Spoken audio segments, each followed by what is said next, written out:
Muy buenas noches. Comienza Días Contados y se inicia una semana en que el tema constitucional está nuevamente en el tope de la agenda. Y acá en el estudio recibimos a la Premio Nacional de Humanidades y Ciencias Sociales, Zona Montesino, para profundizar en las posibilidades de ponernos de acuerdo en un ambiente polarizado, de delirio chilensis, como dice la antropóloga. Con nuestro columnista Hassan Akram hablaremos de la temible policía de la moral, recién abolida en Irán tras meses de movilizaciones ciudadanas. Y como siempre, en el segundo piso comentamos las luces y sombras del poder con Juan Diego Montalva y Paula Walker. Bienvenidos a Días Contados. Contamos todo, contamos con todos.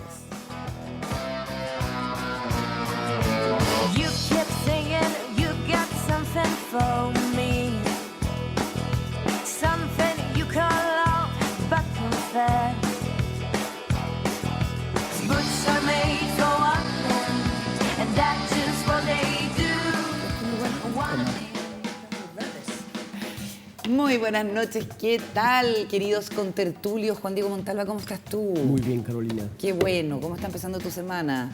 Empezando mejor que la que no terminé, porque terminé con bueno, una... de veras que terminaste enfermito la semana pasada, te echamos mucho de menos el viernes, a ti también, Paula. ¿Cómo estás? Buenas noches. Bien, Carolita. Hola, Juan Diego. Oye, Hola, pero está Paula. difícil, cada lunes se hace más duro. Un fin de año. Está duro el fin de año. ¿Venir a trabajar, dices tú? Todo. En general, la sobrecarga de fin de año. Venir a trabajar es siempre un placer. Sí. Sobre todo si me voy a encontrar con ustedes. Venir a trabajar es maravilloso. No, con ustedes, de verdad. Oye, la que parece que no había muy buena relación en el ambiente laboral es una ex Seremi que ha renunciado. Vamos a analizar esta situación que complica a un ministro de Estado y es uno de los temas que tenemos en el segundo piso que se abre ahora en Días Contados.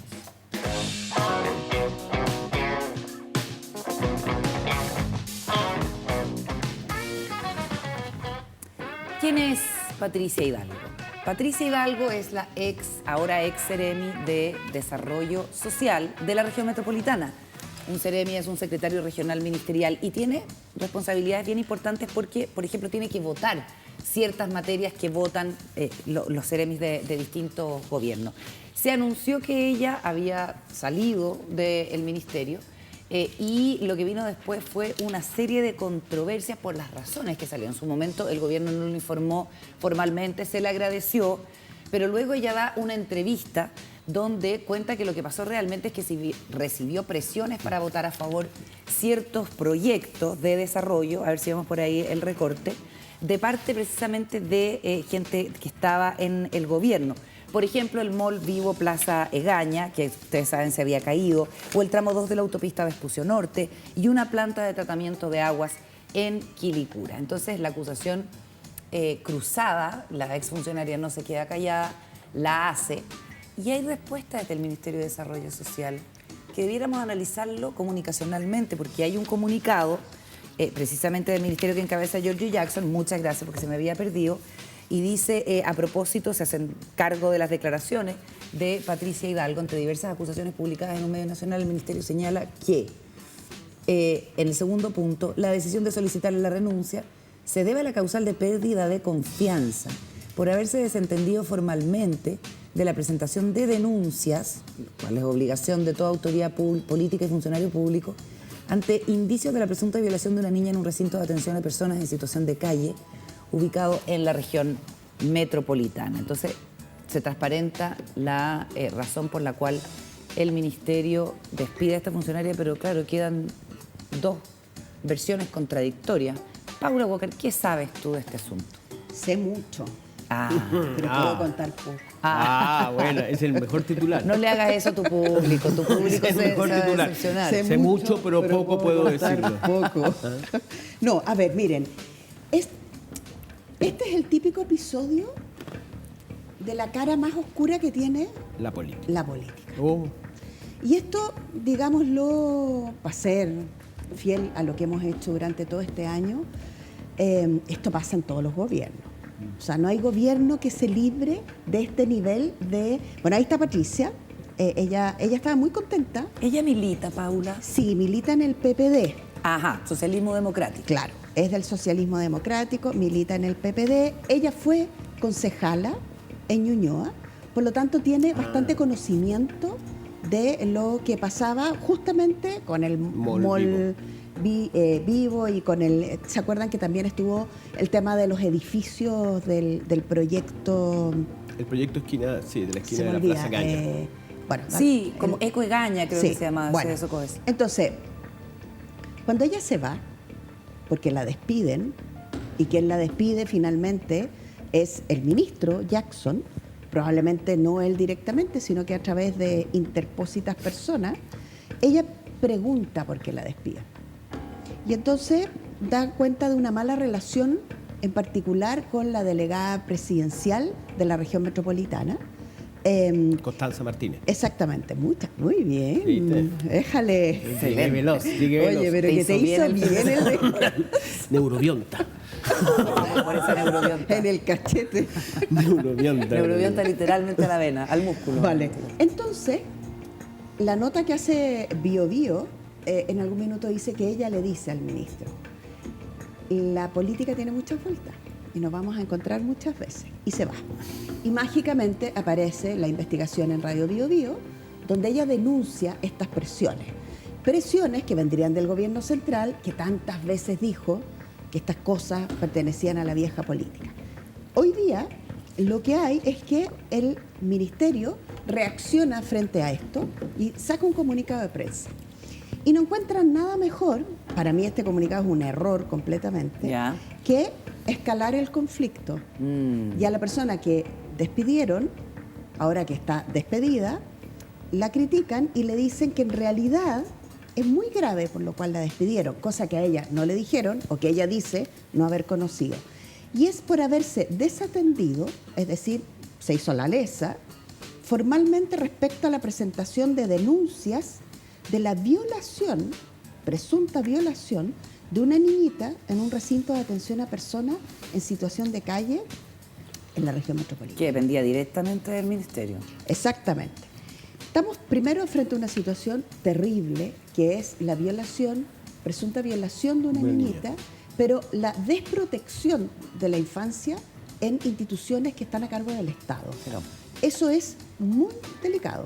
gravísimo. O sea, de hecho, Es probablemente lo más grave. es muy grave. Cuando la acusan de eso, esto es como apagar el fuego con benzina. En vez de llamar por teléfono a quien corresponda y arreglar políticamente un problema, ellos deciden ventilarlo por los medios de comunicación. Oye, ¿y la Secretaría de Comunicaciones habrá estado de acuerdo con esta estrategia? O sea, si estuvieron de acuerdo en la Secretaría de Comunicaciones, pucha, bien Mal. mala recomendación. Pero aparentemente no estuvieron de acuerdo. Yo lo que entiendo es que ellos hicieron ver al ministerio en cuestión que era una pésima idea. Entonces aquí tenemos dos problemas. Pero apoyan el comunicado. No, no lo apoyan. No lo apoyan. O sea, Si pero es que no ustedes les se queda fijan- otra si es que es el por titular eso te de digo, la cartera exacto. el que... Pero aquí, aquí ¿por qué es tan difícil dirigir la SECOM, que es la Secretaría de Comunicaciones de un gobierno, de este y de cualquier otro? que tú dirigiste. ¿Por qué las personas se terminan yendo de las direcciones o terminan, bueno, ya hagamos que todo que sí? Si un ministro, si un presidente incluso, determina que esta es una buena decisión, el rol de la persona que dirige la Secretaría de Comunicaciones es decirle no. No es una buena decisión, No. ministro. No. Porque, Una Paula, vez- no hemos dicho que después de este comunicado, en que se le imputa una cuestión Muy muy seria delicada y muy a la seria Patricia. A una a esta exfuncionaria, Funcionaria de Desarrollo Social. exacto, que ahora más decimos, como dice la Paula, es exfuncionaria, o sea, ¿qué necesidad había? Ella aparece diciendo, exijo disculpas públicas del propio ministro Jackson, o de lo contrario, tomaré acciones legales porque me imputa una cuestión muy gravosa. Entonces, tú haces que crezca. Que crezca, por eso es benzina, es apagar el incendio con benzina. Entonces, la autoridad de comunicaciones de un gobierno se tiene que plantar de igual a igual, en ese sentido, frente a quien corresponda. Porque el costo de esta equivocación desde el punto de vista comunicacional no la va a pagar el ministro Jackson, la va a pagar el presidente de la República. Porque este es un gobierno que defiende a la infancia. Y quiero aportar un dato más, y ahí ya dejo la palabra. La subsecretaria de Infancia FPD también. es PPD Sí, pues. y se llama Yolanda Pizarro. Ya. Y también pertenece al mismo ministerio desde donde salió la Ceremi de ese mismo ministerio. La pregunta es, La señora Patricia Hidalgo le avisó a la subsecretaria de Infancia, Yolanda Pizarro, que estaba ocurriendo este problema. Y si así fue, ¿qué hizo la señora Yolanda Pizarro? Entiendo que ella se enteró una semana después, la Seremi, de ocurridos los hechos que se denuncian. ¿Y qué hizo con la información? Aparentemente no mucho. Y, sin embargo, no estamos hablando de otra cuestión que sería súper grave de ser efectiva, que el gobierno niega, que son presiones de autoridades importantes sobre cierto, en este caso una Seremi, para votar los proyectos de determinada manera. En realidad no sé si es grave, pero debiéramos darle una vuelta a eso también, ¿no? Estamos con un gobierno que en principio simpatiza con la idea de que tiene que haber más control sobre los proyectos inmobiliarios, que son grandes, que son disruptivos, que los vecinos, las organizaciones ciudadanas los resisten, en fin, pero que es un gobierno que a cargo del poder se ha dado cuenta de la importancia de destrabar los proyectos de inversión, de que no puede haber dos voces en la institución, porque generan empleo, porque da señales a los inversionistas. Entonces, yo me pregunto, Juan Diego, no sé cómo lo ves tú, pero es natural que se le dé una instrucción o una orientación, si tú quieres, a una determinada autoridad para que vote en tal o cual sentido, ¿no? Como que no es tan raro. Absolutamente, sí. A ver, ella es una es Seremi de Desarrollo Social. Claro. Es representante del gobierno. El jefe de ella es el gobierno. Por ende, es muy natural y razonable pensar que el gobierno a ella le va a sugerir, pedir que haga algo. Claro. En este caso, ¿saben qué? Nosotros como gobierno vemos con buenos ojos. Vemos con buenos ojos que se pueda desarrollar este proyecto. Estamos entrando en una recesión, la construcción está de capa caída, el desempleo está subiendo, entonces hemos estudiado los análisis del caso y este proyecto cuenta con la venia de las organizaciones e instituciones. Sin embargo, importantes. se supone que ese tipo de instancia toma las resoluciones en base a criterios técnicos, que es lo que dice ella. Sí. Yo no estaba de acuerdo específicamente con el Mall Plaza Mall Vivo Plaza Egaña, porque tenía falencias técnicas. Entonces supone que cada... Bueno, pero eso lo discute ella con las autoridades, ¿no? Con su contraparte que le pide que por favor vote a favor de este proyecto, porque ella representa al ministro en esa instancia. Ahora, acuérdate que por una cuestión parecida, llevada a otra escala, perdona Juan Diego, renunció Rodrigo Valdés en el gobierno de Michelle Bachelet y renunció el ministro Céspedes y renunció el subsecretario Alejandro Mico cuando pusieron sobre la mesa el proyecto de calificación ambiental de Dominga para verlo en el comité de ministros de un día para otro. Sí, bueno, pero a mí me parece interesante, fíjate, porque ¿por qué hablamos de un caso tan puntual, ¿no? De una Seremi, que es un cargo menor en términos de lo que es el Estado? Es porque se está viendo, lo que decía Paula es que uno ve aquí lo peor de la política. Uno ve este funcionario que depende de que se va y se cobra. El gobierno que le responde con una pachotada peor aún, y que esto ya se declaró la guerra. O sea, ya esta cuestión va, la sangre llegó al río. O sea, ¿cómo llegamos a tanto? Primero la funcionaria, ¿cómo va sale en Mercurio, sale en la radio Bio Bio, denunciando esto, cuando ella es una subalterna, muy subalterna. O sea, no, ¿me entiendes? O sea, no es que sea subalterna. Pero quizás su conciencia la obligó a hacer esto. No parece que la conciencia, diría yo, pero bueno, pero a lo que voy, que el costo que tiene no es la conciencia lo que la moviliza, es la vendetta política. Eso es lo que parece, ¿no? Porque además, de verdad, el gobierno lo que hizo, yo coincido con ustedes en que no fue lo mejor ese comunicado en donde vincula el caso de la niña, de la supuesta violación de la niña, le tira la cadena a ella. O sea, es como, ya cállese, o sea, no hable más. Y lo que me parece más grave aún es que lo que yo he divisado este fin de semana es cómo todos contra Giorgio Jackson. Oye, sí, a propósito de eso, revisemos los tweets de Fidel Espinosa, el díscolo. Ahora, ¿por qué Giorgio Jackson en este tema que estamos conversando? Porque es el ministro del cual ¿cómo se llama? Dependía esa Seremi. Una vez más, Giorgio Jackson, dice Fidel Espinosa Sandoval, Fidel senador, militante del Partido Socialista. La nueva forma de gobernar es peor que las malas prácticas que denunciaban. ¿Dónde queda tu superioridad moral, cara dura? Sacaste a una Seremi por no querer votar como querías un proyecto medioambiental. Lo peor de la política. Y hay otro. La ministra Toá me insinuó esta semana que la salida de la Seremi obedecía a graves razones que eran absolutamente falsas. La verdad era otra y es vergonzosa.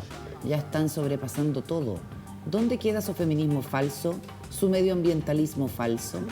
Bueno, Fidel Espinosa está jugando hace bastante rato a esta... Es de la posición más dura del gobierno. O sea, claro. Hoy día es el opositor no hay más duro peor del opositor, exactamente, no hay peor opositor al gobierno y resulta que está en el oficialismo. ¡Wow! Sorpresa. Ahora está sí. apostando derechamente, Paula, a un cierto caudillismo. Recordemos que él tiene esta presencia tan fuerte en la zona de la cual es senador, tiene medios de comunicación, tiene radio, y viene hace rato en esta misma tecla, no se aparta de este guión. Apenas puede pegarle al gobierno, le pega al gobierno. De hecho, la presidenta del partido entiendo que iba a estudiar una amonestación o lo iba a citar o algo así. Me imagino que tiene que haber... ¿Cómo controlas tú? Sí, sorprende que en la política la gente funcione con rabia. Y uno lo que ve es una guerra del PPD contra Jackson.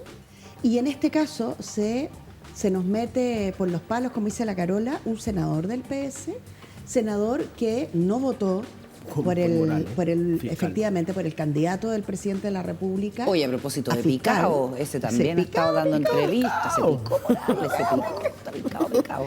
Entonces, cuando uno actúa con pica, que es lo más fácil, o sea, yo creo que todos somos picados en un punto, pero en la política hay que tener la cabeza fría como un pescado, porque si no, contéstale esto, yo le pongo esto, manda un tuit, manda no sé qué, y empiezas a contarle. Y la gente cuenta, y el que cuenta, y luego vas a la prensa. No, esto no.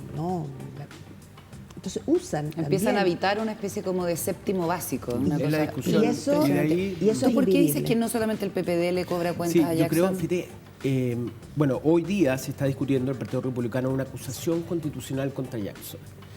Fidel Espinosa le escribe de todo, la ex seremi Patricia Hidalgo también hace lo suyo. Le pide disculpas a lo que voy es que no cuesta pegarle a Jackson. No cuesta. Claro. Entonces, en ese sentido, yo creo que Jackson la tiene dura, porque Jackson tuvo calladito, ¿cuántos meses? ¿2 meses? un poquito. ¿Ah? Sí. Tú dirías que haber estado más callada. Salió una entrevista en el Megavisión, en las noticias de Megavisión. Una larga entrevista a Jackson. Yo dije, apareció, mira, lo empecé a escuchar. Domingo en la mañana. Sí, domingo en la mañana, a la gente. ¿Ah? Y yo dije, mira, está como apareciendo, pero hoy día tiene la posibilidad de una acusación constitucional. No olvidemos que Jackson fue el hombre que luego de tener COVID, grabó el traslado de Santiago a Valparaíso para votar la acusación constitucional contra el expresidente Piñera. Así es. Que Jackson fue el que dijo lo de la moral. Que, otra escala de valores. Claro, la escala de valores de él era mucho mayor. Es el personaje, el ex ministro secretario general de la presidencia, a cargo de las relaciones en el Parlamento, más, yo creo, vilipendiado. Vilipendiado y criticado, porque Fidel Espinosa fue uno de los que encabezó ese ataque contra Jackson. Y hoy día, cuando es ministro de una cartera bastante más amistosa que la cartera de la Secretaría General de la Presidencia, le pegan de nuevo. Entonces, como que yo creo que hay muchos, tanto dentro de la coalición de gobierno, como obviamente fuera. Jackson fue de los grandes opositores que tuvo Piñera en el Parlamento. No olvidemos que a Piñera, no hay que aclarar, no fue Jackson, fueron otros parlamentarios, pero a Piñera se lo intentó acusar de interdicto, siendo después del 18 de octubre.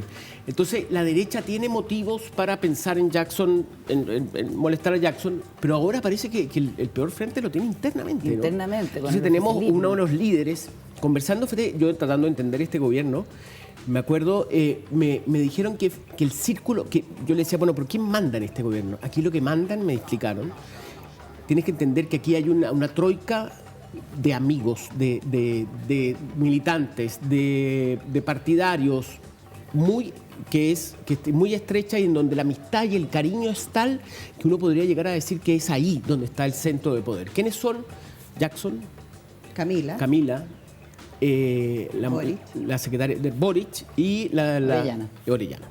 Sí. Ahí se ve, y a eso había que agregarle Isquia Siches, que al parecer fue dramático. Fue dramática su salida. Entonces, esa es una troika que funciona muy estrechamente, muy cercano, y están dándole un exocet a ese personaje que es tan clave. Que en el fondo es pegarle, esto es pegarle al presidente. Pegarle No, es pegarle al presidente. Cuando tú le pegas a alguien, perdona Carolita, muy cercano al presidente, los presidentes resienten salen mucho, a defender, salen a defender. Defienden, resisten, porque hay amistad, pero además después quedan muy deprimidos. Bueno, O sea, yo recién me De acuerdo, hecho, Jackson no sale del gobierno, sino que es trasladado. pensemos Pero- por ejemplo en el caso de Piñera con Rodrigo Ginspeter, el ministro Así del Interior. Lo defendió, lo defendió, lo defendió, lo defendió hasta que... La presidenta Bachelet con Rodrigo Peña y Lillo. Rodrigo Peñalillo. Lo defendió, O sea, lo es- defendió, lo defendió. es Oye, cuando- a propósito de gente picada, en el gobierno estaban no picados, hepatados realmente, con el no cumplimiento de un acuerdo que en el gobierno dicen ya estaba oleado y sacramentado entre el oficialismo y la oposición por la continuidad del proceso constituyente, y aquí nos cambiamos de tema. Hasta esta hora no sabemos si hay acuerdo o no hay acuerdo, eso es importante decirlo.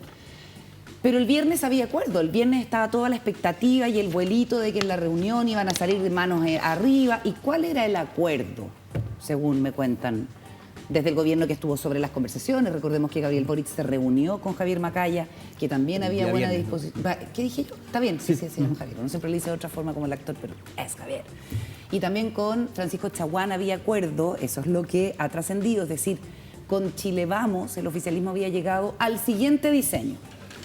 Un órgano 100% electo, de 75 miembros, 50 de ellos elegidos con las mismas reglas del Senado y otro 25% con una especie de corrección geográfica por regiones, donde habría un trabajo previo de un grupo de expertos y expertas. expertas nombrados por el Parlamento en función de su representación política, que de hecho ese grupo de expertos como que haría una especie de pre-borrador, si se Anteproyecto quiere, constitucional, claro. que llegaría a este organismo 100% electo, que lo revisaría, más bien le daría el cuerpo, porque lo otro sería como una cosa previa nomás, y ese texto volvería al Congreso, que por 4/7 tendría que aprobarlo, y eso plebiscitarse. Plebiscito de salida de... Entonces, Bueno, por el órgano perfecto. 100% electo, el oficialismo estuvo dispuesto a ceder una serie de cuñas que tiene que ver con la participación del Congreso antes y después, ¿cierto? Y eso parece que estaba listo y se sorprendieron mucho en el oficialismo. Dicen que fue muy, muy duro cuando el viernes sale la derecha diciendo no hay acuerdo, nosotros seguimos insistiendo en 50%, en 50 y 50, 50 electos y 50 expertos, porque creemos, y es un discurso que le hemos visto a distintos dirigentes y dirigentes de Chile Vamos en las horas siguientes, que la experiencia de la convención fue pésima. Así que un órgano 100% electo no nos va a dar respuestas. Paulina Núñez, de hecho, la senadora por Antofagasta de Renovación Nacional, salió el fin de semana en una entrevista diciendo un órgano 100% electo ya mostró que no da garantías de moderación ni de prudencia de pensar en el país y se extiende largamente porque ellos creen que la otra fórmula es mejor. Pero claro, lo que salta a la vista es que el Congreso también es un órgano 100% Sí, ahora, electo, ¿te fijas? El punto ahí sería que ese 100% electo sería electo por el Parlamento. No, pues 100% electo es listas ciudadanía. abiertas. Elección como la que Oye, no, que tuvimos. se discutió mucho también el hecho de que nombra 100% electo por el Parlamento. Los expertos y expertas. Sí. No, solamente. la otra postura, que era la de Camilo Escalona, es que 50 personas electas por la ciudadanía y 50 expertos y expertas electos también por la ciudadanía, pero propuestos por los partidos políticos. A mí me queda mucho... ¿Cómo vas a elegir los expertos? A mí eso me tiene muy así, muy confundido, porque primero, ¿quién es un experto? Alguno dirá, mira, un chistita político, un experto en... Pero bueno, sí, pero serían solamente constitucionalistas. Claro, ¿y cómo serían diferencias con solamente los otros? abogados. Claro. La mujer que diga, yo creo que aquí tiene que haber una representación, las mujeres del Parlamento digan, tiene que haber representación de las mujeres, ¿la mujer tiene que ser abogada o tiene que ser como Pero se quedó representante? como principio, acuérdate, como base constitucional, Sí, igual que el sí. Estado Social y Democrático de Derechos, que Claro, la pero paridad quedó. sí, el pareo tiene que ser paritario. A mí lo que más allá de eso, que es una pregunta muy válida, porque además vas a votar con 2 papeletas, si son electos además, bueno, en fin, es en el fondo para el gobierno lo duro que ves, que es ver cómo funciona la política real, que tú tienes un acuerdo en la puerta del horno y el acuerdo se cae a pesar de que te dieron la mano y te miraron a los ojos y te dijeron el acuerdo va. Y lo que resiente el gobierno es que esto no es cualquier acuerdo, no es un acuerdo sobre una materia específica, sobre una ley, sobre el presupuesto, es sobre la continuidad del proceso constituyente y lo atribuyen al hecho de que Chile Vamos está muy asustada con lo que vaya a pasar con republicanos y toda esta derecha más extrema que, a juicio del gobierno, quiere dinamitar el proceso. Ahora, y le ahí, está haciendo ver a Chile Vamos que por qué si con el 62% del rechazo tiene que entregársele en bandeja un nuevo organismo 100% electo al oficialismo, que es lo que el oficialismo sí, quiere. ahí lo que se vislumbró ese viernes, fue que hubo un encuentro de Boric con Javier Macaya, ¿no? Creo que fue como a las 10 de la mañana o no sé, en La Moneda, Sí. donde Javier Macaya manda este paquete y que supuestamente iba, y ahí el que se revela muy en contra de él dentro de Chile Vamos es justamente Charper, que es el representante, es el segundo hombre de Renovación Nacional. Así es. Y en eso se habla como una disputa interna dentro de la derecha que, como dices tú, puede ser ante la posibilidad de que los republicanos salieran. Y que el viernes logró la hegemonía, o sea, termina Yo quiero cayéndose decir el una acuerdo. cosita. Charper mandó hoy día una carta también defendiendo que sea mixto el organismo. Sí. Paula. No, yo quiero decir una sola cosa dirigida a la derecha. No se equivoquen con pensar que el 62% de las personas que votaron rechazo votaron por un órgano mixto. Es decir, las personas que votaron rechazo probablemente tienen una infinidad de razones, pero no significa que los habilita a creer que no tiene que ser completamente elegidas las personas que pues sean capaces de conversar sobre una nueva constitución. Otra cosa que yo estoy de acuerdo y me parece bien es que existe una especie de comisión de expertos y expertas que ayuden a conducir este proceso desde la expertise de lo que ya vimos, cogió mucho en el proceso constituyente. Eso a mí me parece estupendo, pero yo creo que es el momento en que la derecha puede mostrar sus cartas credenciales, desacoplarse de la idea de los senadores designados, de las autoridades designadas, que fue tan duro en la transición democrática. Este es el momento de elegir y confiar que cuando la ciudadanía elige, después del proceso que ya pasamos, probablemente la ciudadanía tienda a cierto grado de moderación. No lo sabemos. Pero lo que tú no puedes hacer hoy día, después que rasgaste vestiduras diciendo murió la Constitución de Pinochet, vamos por una nueva Constitución, es decir, pero, como dice Tutelada. la senadora, efectivamente, tutelada porque cuando la gente elige mal. Wow, atrevidas declaraciones para mi gusto. Bueno, nos vamos a ir a la pausa. A la vuelta conversamos con la Premia Nacional de Ciencias Sociales y Humanidades, Sonia Montesino. Antes, WOM tiene algo que contar. De regreso en Días Contados, saludamos a nuestra invitada, antropóloga, escritora, Premio Nacional de Humanidades y Ciencias Sociales del 2013, profesora de la Universidad de Chile, Sonia Montesino. Muchas gracias por estar con nosotros. No, muchas gracias por la invitación. Yo que soy una asidua, ya auditora, televidente de todo, digamos, de su programa, así que me siento yo muy emocionada. Un honor para nosotros, pues, Sonia. Muy emocionada de estar Bueno, que además es coordinadora de la Cátedra Indígena de la Universidad de Chile y presidenta de la Fundación Rectángulos de Agua, que se dedica al tema del patrimonio, el arte y la cultura. Vamos a hablar sobre la problemática indígena, vamos a hablar sobre el tema del patrimonio, hay mucho que hablar ahí, vamos a hablar de cultura en general. Y parte de la cultura es el relacionamiento entre las personas, ¿cierto? Con nuevas complejidades como el tema de la migración o con cuestiones más elementales, como ponernos de acuerdo en asuntos básicos que son nuestras reglas de convivencia. Estábamos hablando de eso en el primer bloque con la Paula y Juan Diego, que después vamos a pasar a conversar con ellos, y es como esta hostilidad que ya no podríamos decir creciente, ya está como llegando al paroxismo, la polarización y la hostilidad. ¿Cómo lo ves tú? ¿Por qué esta dificultad para ponernos de acuerdo, Sonia? Bueno, yo creo que deberíamos hacernos la pregunta por el sentido, ¿no? Es bastante evidente, digamos, que hay una crisis de sentido y por eso creo que el tema de la cultura es sumamente importante, porque cuando hablamos de cultura estamos hablando ya de construcción de sentidos, de significado, de cohesión social, ¿no? Entonces, creo que tenemos una crisis de sentido, esa es la impresión que yo tengo, ¿ya? Y entonces nos es más fácil polarizarnos que decir pongámonos de acuerdo, ¿ya? ¿Y de dónde viene esta crisis de sentido? Bueno, yo creo que esta crisis de sentido tiene un tiempo, pero pienso que el estallido y la pandemia provocaron en esta cultura nuestra ya unas enormes fisuras, grietas que todavía no hemos resuelto. Y cuando digo esto, lo digo por una cosa muy profunda antropológica, ¿no es cierto?, que trae por un lado el estallido. Yo hablé del estallido en realidad como terremoto social, ¿no? Con la idea de esto telúrico, ¿ya? ¿Y por qué terremoto social? Porque conjunta, digamos, ¿no es cierto?, naturaleza y cultura, ya están esas dos cosas. Entonces, ¿qué pasó en ese terremoto? Se cayeron muchos íconos, se cayeron muchas cosas, pero que no las hemos reedificado, ¿ya? Y no hemos tampoco hablado, después cuando conversemos, me imagino, sobre patrimonio, está muy ligado a esto que estoy hablando. Entonces, está por un lado eso, pero por otro lado está la pandemia, que la pandemia lo que trae, ¿no es cierto?, es la muerte, ¿ya?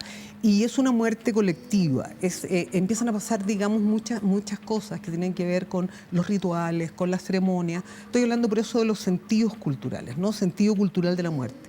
Ese manto de la muerte ya es algo que no hemos elaborado, que no hemos conversado, ¿ya? Y entonces creo que estas crisis de sentido tienen que ver con esto de haber salido, comillas, porque no hemos salido, yo creo que no hemos salido, ¿ya?, de estas situaciones que fueron muy complejas, que no las hemos elaborado, de las cuales no hemos conversado, salvo de una manera tecnocrática, ¿no? Como por ejemplo, sí hay problemas de salud mental, ¿no? Entonces tenemos que buscar políticas para la salud mental. Sí hay problemas en la deserción de los niños, no sé qué, etcétera. Pero ¿qué es lo que hay más allá de eso, ¿no?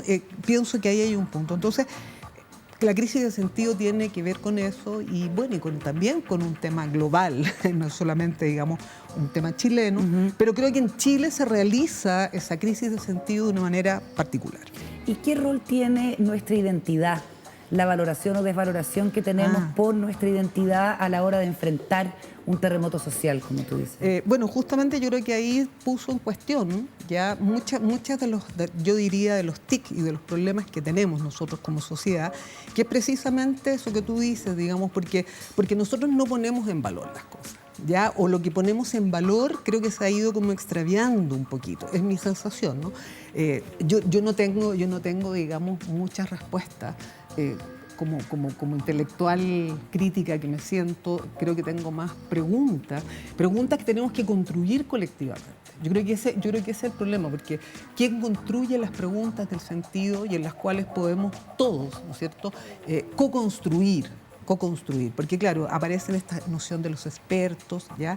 Como que si hay gente que supiera tanto más o que tuviera, ¿no es cierto?, varitas como mágicas, intelectuales, por un lado para entender y por otro lado para hacer acciones, ¿no?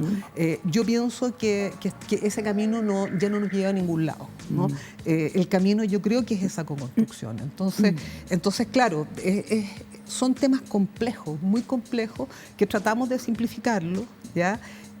Como una manera también de huir de la angustia que nos provoca. Esa es la sensación que yo tengo. Y me queda dando vuelta esta metáfora del terremoto, porque somos un país tan acostumbrado a los terremotos y a tener que reconstruir, y a tener que perder también en términos de patrimonio, tanto lo que hemos perdido con los sucesivos terremotos a lo largo de nuestra historia. Y me gustaría que entráramos al patrimonio en concreto, porque eso también tiene que ver con nuestra identidad y cuánto la valoramos, ¿cierto? Tú eres experta de patrimonio, consultora del UNESCO, has participado en la redacción de la Ley de Patrimonio, tienes esta fundación que se dedica a eso. La semana pasada vimos que se nombró la alfarería de Quinchamalí en la región del Biobío, que es Biobío, no es Ñuble, diría yo. Bueno, Ñuble, digamos, Ñuble, porque acuérdate que ¿cómo se llama? Dividió la región. Se dividió y entonces Ñuble. Y se la denominó patrimonio inmaterial de la humanidad. Y cuando uno mira eso, esas imágenes, todos los chilenos hemos visto esa cerámica negra desde toda nuestra historia, pero probablemente no sabemos dónde se hacía, no sabíamos el nombre, no conocemos el trabajo. ¿Por qué no nos das un panorama a partir de esto? De todo lo que tiene que ver con el patrimonio, porque patrimonio, identidad, cultura, relacionamiento social. Están todas ligadas, digamos, ¿no? Bueno, el concepto mismo de patrimonio y hablar de patrimonio es un campo de debate. Eso es lo primero que tenemos que saber y es un campo conflictivo. En todas partes. En todas partes, porque el patrimonio patrimonio precisamente es una construcción.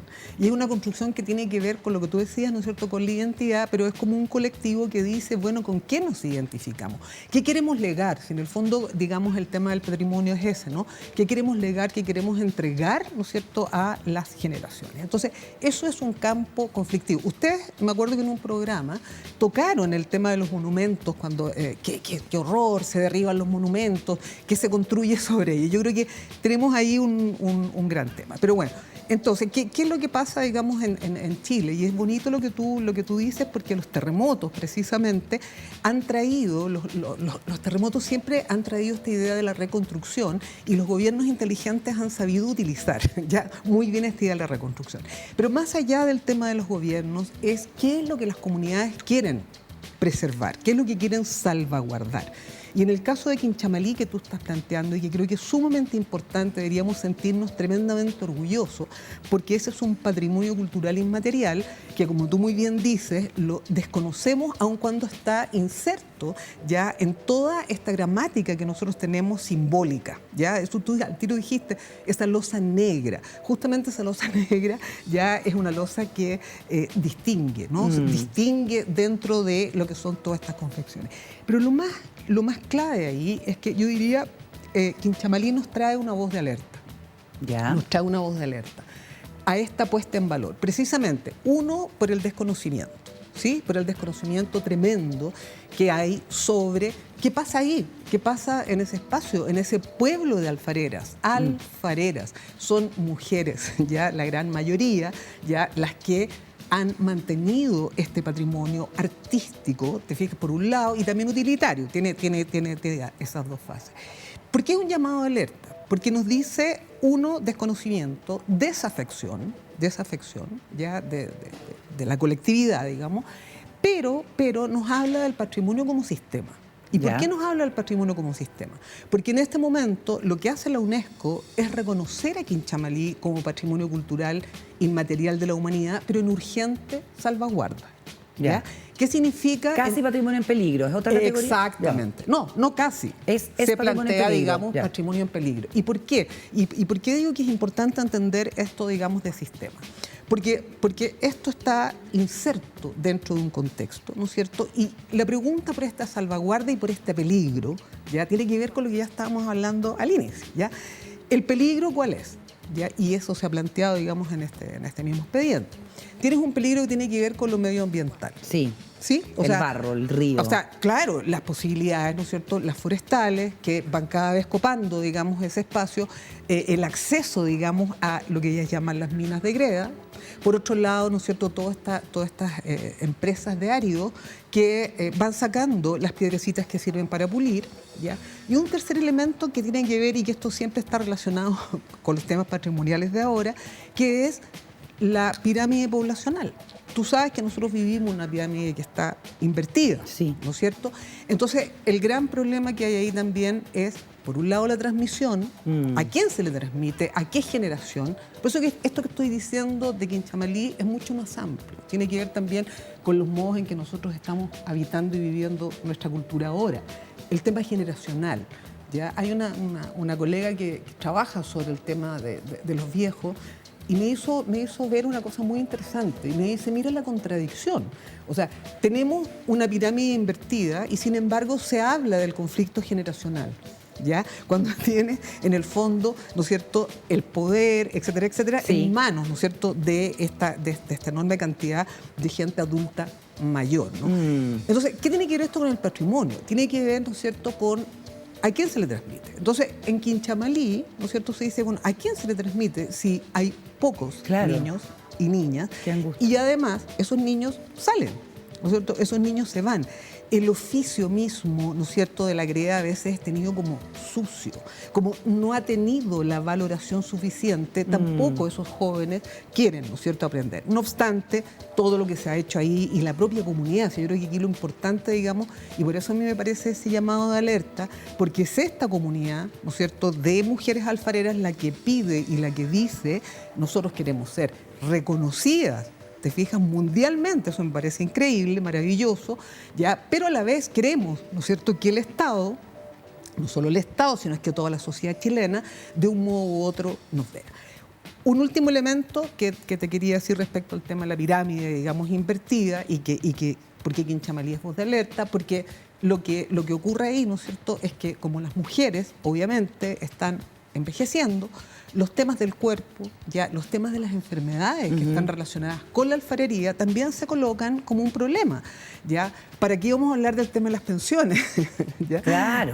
O sea, la pregunta es, o sea, ¿por qué, por ejemplo, en este país no hay una pensión, ¿no es cierto?, para los artesanos y artesanas, para estas personas que están produciendo cultura, ya en estos lugares alejados, de los cuales, digamos, no valoramos? Entonces, fíjate que estaba revisando un texto y Allende ya, creo que fue en el año 72, ya hizo una ley justamente para dar pensión a artesanos y artesanas. Mira. ¿Ya? Pero solamente alcanzó a Rari y a la mitad de Rari, ¿ya? Y el resto, digamos, de las otras manifestaciones. O sea, fue un plan muy piloto. Muy experimental, terminó. Entonces, nuevamente, si pensamos en los legados, si pensamos en los patrimonios, nosotros tenemos esta cosa tremenda, te fijas tú, de que no hay una visión de Estado, sino es que hay visiones de gobierno. Y tal vez eso, ¿no es cierto?, hace lo que hablábamos al inicio, de que los propios sentidos culturales, que obviamente están imbricados en lo político, ya se van perdiendo. Claro, no permanecen. No permanecen, se pierden. Te fijas, porque todo lo que hizo el de antes, claro. ¿me entiendes? No, tenemos que poner nosotros nuestro sello. Hay algunas políticas que han trascendido, que han sido importantes, como la Fundación de Artesanías de Chile. Claro, obviamente. De hecho, esto de Quinchamalí ha sido posible porque ahí sí hubo una visión de Estado que se mantuvo desde la época de Otone, digamos, hasta, yo diría, bueno, Piñera, ¿no es cierto? Ya se mantuvo, te fijas tú, y ahora el fruto fue, ¿no es cierto?, recibido por este nuevo gobierno. Y cuando uno habla, Sonia, de UNESCO y patrimonio, inmediatamente piensa en Valparaíso y en el distinto, en el estatus al que está llegando de destrucción y por ende de preocupación de parte de la UNESCO. ¿Un comentario sobre eso? Es que ese es un tema muy complicado. Yo creo que ahí nos abre muchas preguntas, muchas preguntas, pero en términos, porque ese es un patrimonio material, ¿ya? Cuando hablamos de Quinchamalí estamos hablando del patrimonio cultural inmaterial, ¿ya? Que tiene otras características, pero siempre la comunidad tiene que estar presente. A mí me produce mucha interrogación, ¿ya? Este hecho de que efectivamente el proceso, ¿no es cierto?, fue un proceso obviamente de la comunidad porteña, ¿ya?, que quiere, ¿no es cierto?, que su ciudad sea reconocida como este patrimonio. Sin embargo, cuando tú llegas a Valparaíso, tal vez ves mucha parte de la cultura chilena en el feísmo, o sea, en este gusto por la ruina. Volvamos al terremoto, digamos, volvamos hasta simbólica del terremoto, ¿no? Esto que tenga que estar ruinoso, que no se arregla, que no se limpia, ¿no? Esta idea de ensuciar, de dejar estas huellas, ¿no? Estas huellas como tribales, ¿no?, que están en cada uno de estos edificios. Y entonces ahí nuevamente aparece un tic tremendo, ¿ya? Que es como, bueno, o sea, ¿quién asume, comillas, por ejemplo, ¿no es cierto?, restaurar ya esos edificios? No, es que tiene que ser el Estado, porque el Estado no sé qué. Bueno, pero ¿qué pasa, digamos, con las organizaciones de la sociedad civil? ¿Cómo aman? ¿Cómo están afectadas en el sentido de lo que hablábamos delante, ¿no? Desafección, afección, digamos, con esto, ¿no? Yo tengo la impresión de que a nosotros nos gusta la ruina. De alguna manera. ¿En serio? O sea, es que hay algo, si tú miras el centro de Santiago, si tú miras muchos de los lugares, ¿no? Alguien podría decir, oye, pero vamos a defender, porque uno lee muchas cartas, ve por todas partes, que, oh, qué horror este centro. Pero no hay una vocación ciudadana. Pero ¿por qué no nosotros? ¿Por qué no vas tú? Claro. ¿Por qué no vas tú? ¿Por qué no nos ponemos de acuerdo aquí en este mismo panel y vamos los cuatro ya con una brocha? Lógico. Ya, y no sé. Ya, pero es que esos intentos son heroicos y en Valparaíso hay muchos, ¿no? Y sí. El pintor Gonzalo Ilavaca, que rescata con un grupo de gente, no sé qué. Pero la escala de la destrucción y del daño requiere un esfuerzo mayor. Pero yo te cuento, por ejemplo, un modelo que me pareció muy interesante, porque a propósito de patrimonio, a propósito de estos debates, digamos, de qué se borra, qué es lo que queda, ¿no es cierto?, cuando tú pones esa marca, ¿no?, esa marca tribal. Hay un caso en el Museo de Química y Farmacia, ya, donde hay un curador, un director, ya, que dice... El Museo de Química y Farmacia de la Universidad de Chile. ¿Que queda en la Quinta Normal? No, que está ahí en el centro, exactamente cerca de República, ya, una casa antigua. obviamente, ¿no es cierto?, que con el estallido, ¿no es cierto?, fue rayada, etc. Y se provoca una discusión y un debate, ¿no? ¿Tenemos que borrar esto o tenemos que dejar estas huellas de lo que ocurrió? Claro. Y entonces se llega a una solución que tiene que ver con el arte y tiene que ver con la cultura, ¿ya? Que es, ¿sabes qué? Limpiemos, comillas, ¿ya? Pintemos, este es un edificio patrimonial, ¿sí? Pero entonces hagamos sobre esto una pintura. Y lo que se pintan son lavandas del Museo de Química, obviamente, ¿ya? Y entonces un artista, una joven artista, ¿no es cierto?, muralista, ya se dedica a hacer esto y entonces están detrás. Te fijas tú las huellas de estos grafitis, de todo lo que fueron, digamos, las consignas, pero a la vez está esta pintura. Entonces, ese gesto, a mí me parece que es un gesto sumamente interesante, porque no es borrar la ruina, no es borrar la destrucción, eso estuvo. Es transformarla de alguna manera. Pero, exactamente. Ya. Y con un nuevo símbolo.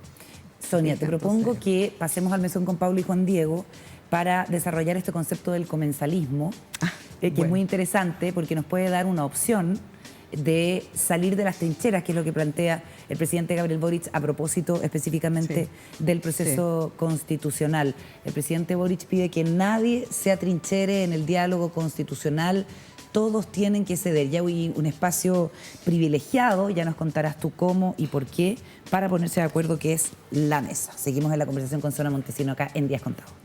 Y en el titular que vimos, el presidente Boric hablaba de las trincheras y Sonia Montesinos tiene un antídoto contra la trinchera, que es la mesa, el comensalismo. Paula. Hola Sonia, buenas noches. Hola. Gracias, un gusto conocerte. Igualmente. Tú tienes un texto donde hablas mucho de la mesa del pellejo. ¿Y quién no ha sido parte de la mesa del pellejo? O sea, cuando uno era chico, era parte de la mesa del pellejo. Cuando llegabas a algún lugar y la mesa no alcanzaba, decías, instálate en la mesa del pellejo. Yo te quiero preguntar, ¿cuál es la mesa del pellejo de Chile hoy día? ¿Quiénes se sientan en esa mesa del pellejo? Bueno, qué interesante que coloques, digamos, ese tema, porque en el fondo la mesa del pellejo es un símbolo, ¿no? Y es un símbolo justamente lo que tú decías, ¿no? De quienes eran excluidos. O sea, pero tiene una cosa muy, muy perversa, porque en la mesa del pellejo tú tienes la mesa grande y al lado está la mesa chica. ¿Ya? Entonces es perverso en el sentido de que el que está ahí está viendo, ya que incluso lo que come el otro, ya lo que come el que está ahí es distinto muchas veces. La mesa del pellejo históricamente era la mesa de los niños, pero es interesante que se llame mesa del pellejo, ¿no? O sea, de lo último, los niños eran considerados ese pellejo, ¿ya? Entonces, este símbolo de la exclusión, creo que, yo creo que hay exclusiones objetivas, y hay exclusiones subjetivas, ¿no? Se juntan estas dos cosas, porque evidentemente, claro, sabemos, ¿no? Si vamos a hablar de comida, si vamos a hablar de alimentación, por ejemplo, hay millones de problemas, digamos, que están alrededor de esto, y mucha gente se sienta en la mesa del pellejo porque no puede acceder, ¿no? No puede acceder a determinado tipo de alimentos, que además paradojalmente son considerados los alimentos sanos, ¿no? El pescado y una serie, ¿no es cierto?, de otros, comillas, de alimentos, ¿no es cierto?, que son valorados positivamente porque entonces no vas a engordar, porque el ácido graso, bueno, todo lo que sabemos el discurso de ideología nutricional. Entonces, claro, si a mí me están diciendo eso y yo efectivamente no puedo, porque no tengo el poder adquisitivo, estoy ya en una mesa del pellejo, ¿no? Entonces, creo que tenemos que hacer una transformación, es lo que yo pienso, que deberíamos repensar precisamente qué entendemos por mesa. Sí. ¿Ya? Y simbólicamente, solo para terminar la idea, también en la mesa del pellejo ocurren un tipo de conversaciones. Sí. Y en la mesa principal ocurren otro tipo de conversaciones. Exacto. ¿Hay algo ahí Exacto, también? absolutamente. Sobre los temas, las conversaciones. Sí, absolutamente. Las preocupaciones además son distintas. Y yo por eso he planteado y dije en algún minuto, digamos, que una posible, porque, bueno, ¿quién es uno para decir cosas? Digamos, una posible solución es releer, es justamente la idea de la mesa. Y hablar de mesa común, no de casa común. Yo incluso dije, ¿por qué existe esta metáfora que se está usando tanto de casa Además, común?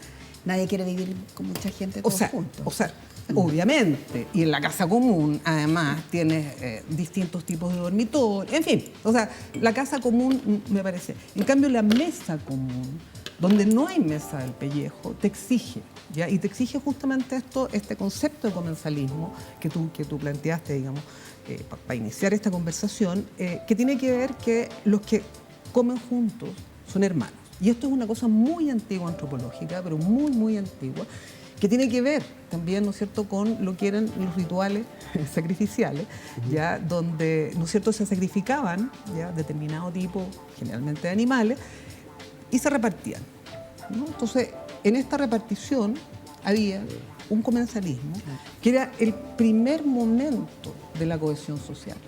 ¿Ya? Porque si yo estoy contigo en esta misma mesa que ustedes me han invitado, a la cual agradezco, porque evidentemente también esta mesa, ya que es una mesa de conversación afortunadamente amable, ya, en esta mesa estamos, comillas, ¿no es cierto?, entre iguales.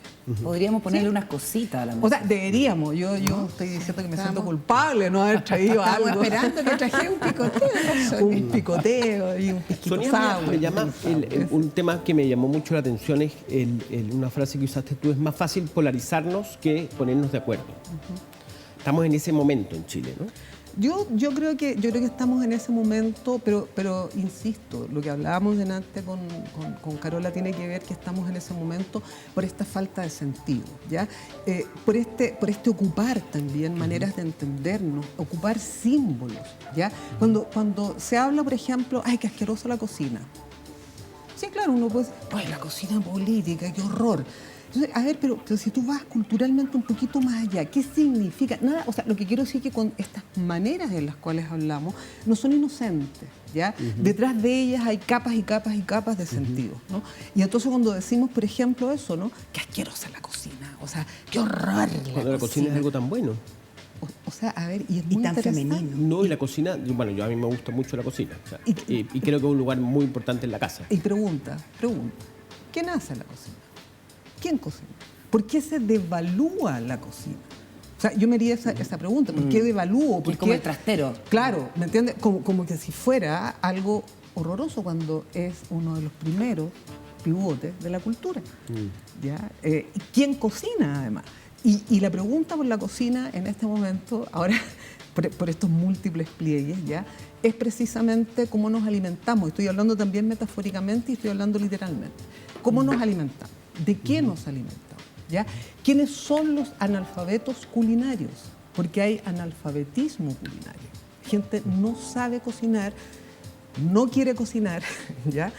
Devalúa precisamente ese tiempo que implica cocinar. ¿Por qué? Porque estamos en esta locura, ¿no es cierto?, de que el tiempo es dinero, ¿ya? O el tiempo es estar en la red social. Puedo estar 3 horas, puedo estar 4 horas, pero no me voy a dar el tiempo de estar 1 hora en la cocina. Claro. En ese sentido, en esa cocina nueva que tenemos ahora, entró un personaje bastante interesante, varios personajes, pero que es la migración.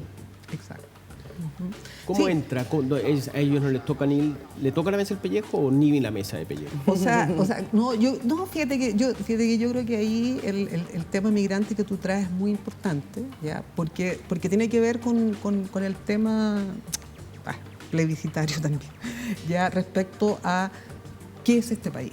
¿No? O sea, esto de lo plurinacional, lo intercultural, ¿no?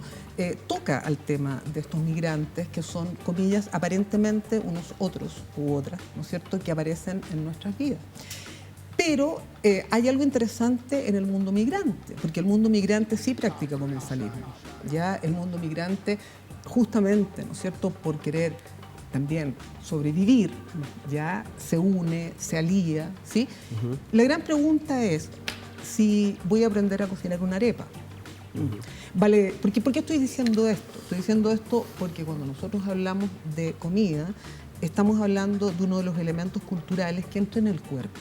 Porque la ropa, que es otro elemento cultural, está pero no entra. En cambio, cuando yo adopto un ají de gallina, ¿ya?, o adopto una arepa, o adopto, ceviche, ¿ya?, o sea, yo incorporo. Eso es uno de los principios fundamentales culturales de alimentación. Tú incorporas. Pero tú no incorporas solo nutrientes, tú incorporas símbolos. Entonces, desde ese punto de vista, ya, si yo soy capaz, si somos capaces, ¿no es cierto?, de hacer esa incorporación, ya, esa idea de mesa del pellejo relacionada a los migrantes debería desaparecer. ¿Ya? No puedo dejar de preguntarte, ya que eres directora de la Cátedra Indígena, por el lugar de lo indígena después de que se rechazara el texto constitucional que los tenía con un protagonismo fuerte, digamos, con su participación literal allí. Ahora se está pensando moderar su participación en el nuevo órgano, si es que tenemos un nuevo órgano 100% electo, y como que desapareció de la discusión después de que fue tan central, ¿no? Sí, mire, yo creo que aquí cuando se habla de todo lo que fue, digamos, ¿no es cierto?, este esfuerzo por construir este texto constitucional, hay un esfuerzo, ¿no es cierto?, por decir, aquí existe, ¿no es cierto?, en este país esta diversidad, etcétera, y lo indígena, ¿no es cierto?, tiene un gran papel. Perfecto, pero cuando nosotros hablamos respecto a ese, yo diría, maravilloso texto de cambios culturales que supone, ¿no es cierto?, esa constitución, porque es eso, es como una especie, ¿no es cierto?, de camino hacia los cambios culturales. Cuando uno dice, ¿cuáles son los reales? ¿Cuáles son los reales? Porque claro, o sea, los resultados tienen que ver con los reales. Bueno, yo creo, y esto es, por favor, es una hipótesis, yo no soy ni política, no soy cientista política, no lo sé. Pero ¿qué es lo que veo como antropóloga? Como antropóloga yo veo que, a ver, ¿qué cambio sí existe? Existe un cambio respecto a los temas de mujer, género, feminismo. Sí hay cambio, sí. Y es transversal, y la gente, ¿no es cierto?, salvo de extrema derecha, muy extrema derecha, ¿no es cierto?, se va a oponer a temas de salud reproductiva, como el aborto, etc. Pero donde yo creo que no hay ningún cambio, o es mínimo, es precisamente respecto al mundo indígena. Hay una resistencia. Y esa resistencia tiene que ver por nuestro propio mestizaje, mestizaje no asumido. Y cuando muchas veces la derecha, la gente derecha habla y dice, no, si somos todos mestizos, ¿cuál es el problema? No, el problema es que este mestizaje es un mestizaje conflictivo. Es conflictivo, no es una síntesis, uy, qué lindo, precioso, entonces tú te juntaste, te fijas. No, es mucho más complicado que eso y hay toda una historia, digamos, ¿no?, de rechazo. Y entonces ahí hay que trabajar nuevamente esto que digo, que es lo subjetivo, ¿no es cierto?, con este cruce, ¿no es cierto?, con lo colectivo y con lo histórico. Nosotros somos ese cruce. Entonces creo que esto de no asumirnos ya como mestizos hace que lo indígena, comillas, ¿no es cierto?, lo indígena podemos también descomponerlo, ¿no?, como concepto, ya lo indígena nos resulte terriblemente incómodo. Entonces es mucho, claro, ¿qué tengo yo que ver con eso? Ahora, hilo, Quinchamalí. Quinchamalí es una expresión mestiza absolutamente. ¿Ya? Absolutamente. No, entonces no es como, ay, sí, no es que esta es una central blanquita, mestizada para el blanco, digamos. No. Ahí eso es, ya, propiamente, y por eso también los conflictos, ¿no? Pero bueno, yo creo que no admitimos eso. O sea, no hay problemas con la paridad, es que no hay problema en que nosotros tres estemos acá. Podemos también discutirlo, digamos, porque el problema del señor allá. Claro. Oye, yo quiero hacer solo... Depende. Gratuita, me sacó la mesa. Te llevamos a la mesa al pellejo. Porque estábamos nosotras tres. Yo quiero solo hacer un apunte muy corto porque sé que se nos acabó el tiempo. Pero contarte, Sonia, que nosotros en la Universidad de Santiago hicimos justamente un estudio sobre la violencia que recibían las mujeres constituyentes durante el proceso constituyente. Y las mujeres pertenecientes a los pueblos originarios recibían una violencia tan descuadrada, tan violenta, porque andas disfrazada, porque eres hedionda, porque tu Chile no tiene que ver con mi Chile. Exacto. Y cuando estudiábamos los perpetradores de la violencia, habían muchas mujeres. Y fue muy triste, porque era muy duro eso. A propósito de lo desacoplado que estamos de ese mundo. Bueno, ahí podríamos hablar mucho también sobre género, pero yo quisiera solamente, como sé que ya terminamos, digamos, quisiera solamente decir que aquí tenemos un gran tema cultural, ya que hay que abordarlo y no entendiendo la cultura como se entiende, manifestación artística, no sé qué, sino que entendiendo la cultura precisamente como las formas que tenemos de habitar el mundo, ¿ya? Y esas formas son simbólicas y son formas materiales. En Chile tenemos ya una tradición absolutamente maravillosa en términos simbólicos que está relacionado a la poesía popular, también la poesía, ¿no es cierto?, escrita.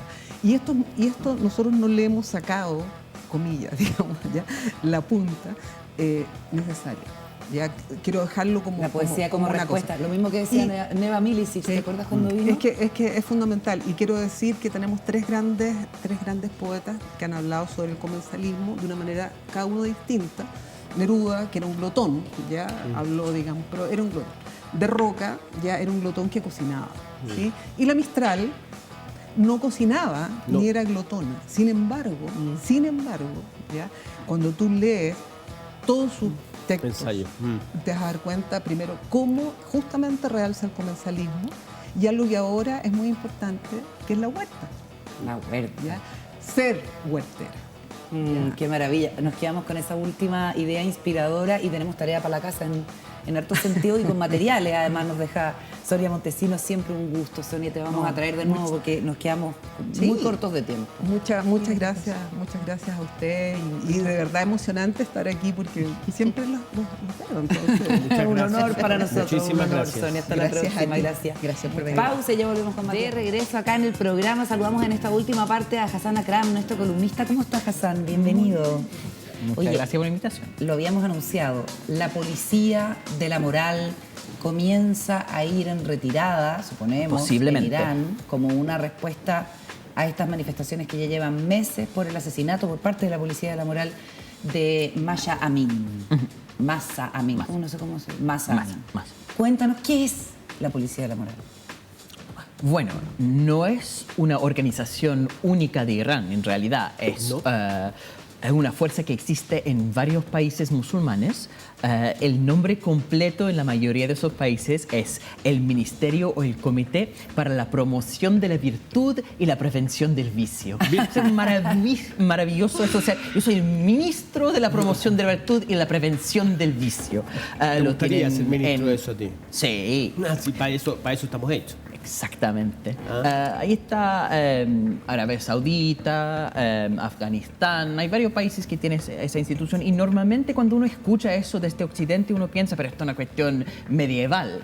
Pero para nada, es una institución muy moderna en realidad. Es una reacción al secularismo, el avance de las ideologías progresistas de los años 60, 70 con la descolonización. Entonces, cuando llega las revoluciones islámicas, bueno, en el caso 79 en Irán, es una revolución contra el Shah de Irán. de Shah de Irán, que una persona impuesta por Estados Unidos, en realidad, que sacaron a Mossadegh, que fue el que iba a nacionalizar el petróleo.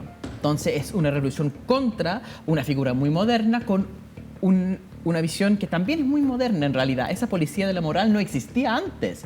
Data de los años 80, entre 79 y 80. Lo mismo con esa interpretación fundamentalista de Afganistán. ¿No? Si uno imagina el mundo islámico, Irán representa la parte como más católica, porque el poder de los sacerdotes... Más musulmán.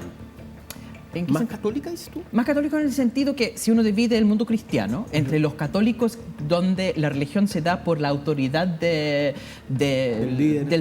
poder de la iglesia directamente. La revolución protestante habla de la conexión directa individuo-Dios. Claro. Y eso es la posición fundamentalista de Afganistán, de Arabia Saudita en realidad, mientras que Irán es especial porque ahí entra toda una clase de sacerdotes que no tienen el mismo poder.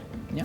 Entonces, Khomeini y todo. Sí, es una democracia tutelada, muy en el estilo Jaime Guzmán. Es el poder de los juristas. Sí. Ya. Y ahí ellos van dominando, porque tienen elecciones democráticas corregidas por ese consejo de expertos que está muy de moda hoy día en Chile, ¿cierto?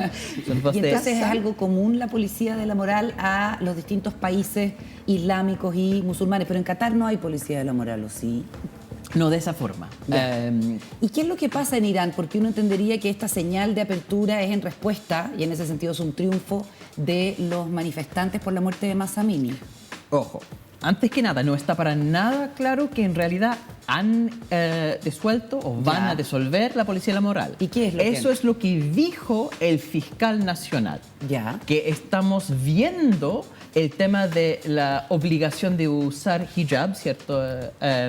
La cobertura islámica que tienen Completa. obligatoriamente a las mujeres a poner, sobre todo el pelo, y estamos viendo la disolución de la policía de la moralidad. Solamente eso. Y de hecho, inmediatamente después sale los medios oficialistas desmintiendo de cierta forma, diciendo el fiscal nacional no está a cargo de O sea, hay un conflicto al interior del gobierno. Exactamente. Ahora que ha tenido mucho éxito esas protestas, sin duda están avanzando, pero es en un contexto de un colapso económico que es muy fuerte.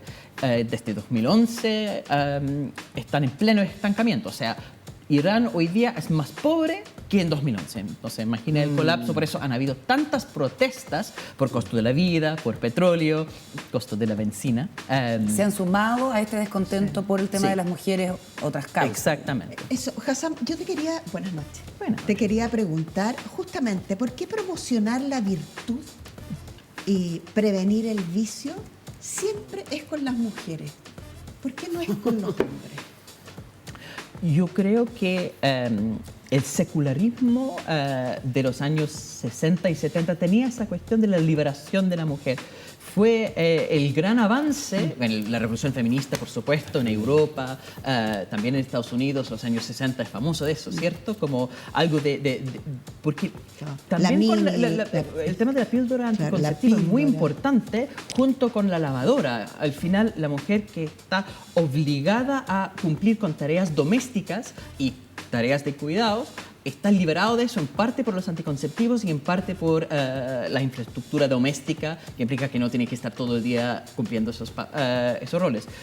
Esa liberación es la parte novedosa que llega fuertemente al mundo árabe y al mundo musulmán más ampliamente concebido. Entonces, cuando hay una reacción o una contrarreacción a eso, los grandes ganadores de esa modernización fueron precisamente las mujeres y por eso se va contra ellos. Hay unas imágenes... Perdona, solo preguntar, con respecto a los hombres, ¿hay algún tipo de promoción de virtud y control del vicio con respecto a los varones? No los dejan tomar, ¿no? En teoría, El tema del alcohol. sí. Claro. Sí, no tomar alcohol. Lo que hace la policía de la moral es que son grupos de hombres que principalmente van contra mujeres, aunque tienen mujeres dentro del mismo equipo, y van para ver el tema de no estar cubriendo el pelo. cara. Entonces es el uso del hijab, el buen uso para que cubra todo el pelo, pero también hay un tema de alcohol, hay un tema de estar como expresando cosas... Malas palabras. Sí, No sé, pero grosería. realmente se enfoca principalmente en En las mujeres mujeres. porque es que la lógica es que las mujeres actuando con un mínimo de libertad podría provocar, no sé, deseos sexuales en los hombres y por ende la forma de controlar a la moralidad de los hombres es a mediante través de las mujeres. mujeres. Bueno, recordemos que Mahsa Amini, a quien asesinó la policía de la moral, fue tomada detenida porque tenía mal puesto el velo, donde se le asomaba Ya, sí. el cabello, y se la llevaron presa, es ella, en la pantalla. Y después de 3 días en este recinto policial y de sufrir golpes y torturas, ella fallece y detona todas estas manifestaciones sociales que, es interesante, Hassan, tienen un trasfondo económico también. Sí, habitualmente es así, ¿no? Cuando más prenden las revoluciones o los movimientos sociales es cuando hay una situación económica deficitaria. Entiendo que trajiste un gráfico para... Sí, para entender cómo va la historia economía. reciente de Irán en esos términos, porque hay una acumulación de tensiones. Esta es la última en una larga lista de protestas. Si uno ve, 2011 es el último año de Ahmadinejad, que fue el presidente más conservador y había acelerado el programa nuclear. Con la aceleración del programa nuclear, finalmente imponen sanciones muy duras, sobre todo la Unión Europea, que dice vamos a poner sanciones al sistema SWIFT, que es el sistema de pagos, y sanciones a las exportaciones de petróleo. Y ahí se se nota el baja la paila. estancamiento, porque baja Irán la está venta en de situación petróleo. similar que Chile, situación similar que Turquía, y hoy día están en la mitad de cómo estamos Principalmente nosotros. por las sanciones por el poder nuclear. Exactamente. Y Eso que lo de la izquierda, la línea de la izquierda, es... ¿Qué es? el PGB, ingreso, cápita? sí, ingreso Per per cápita cápita y a año. poder ok, adquisitivo. Entonces, literalmente, ¿cuánto puede comprar la persona típica de Irán en comparación con la canasta básica accesible a la persona típica de Chile y de Turquía? Y el nivel de desarrollo, el nivel de acceso al consumo en la República Islámica fue similar a Chile, similar a Turquía. Y lo que vemos con el estancamiento es un claramente lo que está gatillando esas constantes protestas. En realidad, Ahmadinejad ganó en una elección robada. Como estaba diciendo, es muy de Jaime Guzmán, porque pueden presentarse a elecciones, pero hay un consejo de guardianes, consejo constitucional se llama, que puede vetar a candidatos y puede vetar a leyes. Muy democrática tu democracia, estaba a decirle. La democracia en un tutelada. contexto un poco más general, estamos asistiendo a un mundial de fútbol en un país árabe. Nos hemos sorprendido de la ausencia de mujeres en las actividades oficiales, las reglas que se le imponen también a las mujeres, que pueden ser de lo más normal en el mundo árabe, que uno desconoce mucho, pero también ha habido modernización en distintos países árabes. Qatar mismo las comprometió, tiene una participación mayoritaria de mujeres en la educación superior, pero es un caso muy especial el de Qatar, ¿no es verdad? Y Pero solo sí, Irán también tiene, ojo. chocándole a una como occidental, Sí. es imposible que no te choquen las condiciones de las mujeres. Sí, y solo para complementar lo que dice de la mujer y de los trabajadores, que también ha sido algo como muy... Solo para complementar eso, además este férreo control o ganas de controlar la libertad de expresión, ¿no? Y el trabajo de los medios de comunicación. ¿Por qué? Yo insisto en que todo eso es una involución, porque tanto el mundo árabe como el mundo islámico, antes de los años 70, tenía una tremenda apertura, ¿no? Todos, supongo, se acuerdan de las imágenes de las mujeres de Afganistán, ¿no? Que estaban sin Claro, velo en las universidades. El mismo y Saddam eso- Hussein fue bastante aperturista en Irak. Sí, Saddam Hussein fue un líder de forma muy degenerada, pero de lo que era el socialismo árabe.